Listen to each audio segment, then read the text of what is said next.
আমি সত্যি আনন্দিত যে আপনাদের মাঝে উপস্থিত পেয়েছি।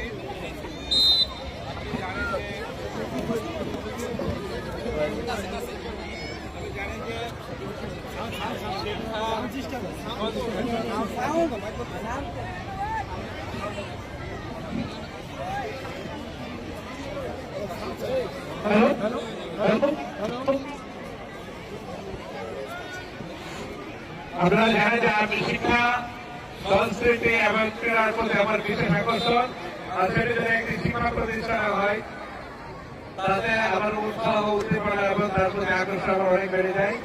আমি এখানে আসার জন্য আমি হসপিটাল থেকে বের হয়ে সোজা চলে এসেছি। আমি এক কৃতজ্ঞতা জানাই যে আপনারা আমাকে এখানে আমন্ত্রণ জানিয়েছেন। আমরা আশা করি যে ভবিষ্যতে আমরা শিক্ষা সংস্কৃতি এবং ক্রীড়াঙ্গনের উন্নতির জন্য আমরা একত্রে কাজ করতে পারবো।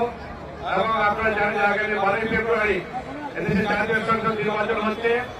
আমি বাংলাদেশ জাতীয়তাবাদী দল বিএনপির মনোনীত প্রার্থী হিসাবে ধানের শীষের প্রার্থী হিসাবে আপনাদের সামনে হাজির হয়েছি। ইনশাল্লাহ আমরা প্রত্যাশা করি যে একটা আগামী সুন্দর বাংলাদেশ গড়ার জন্য আমরা সকলে একত্রে কাজ করব।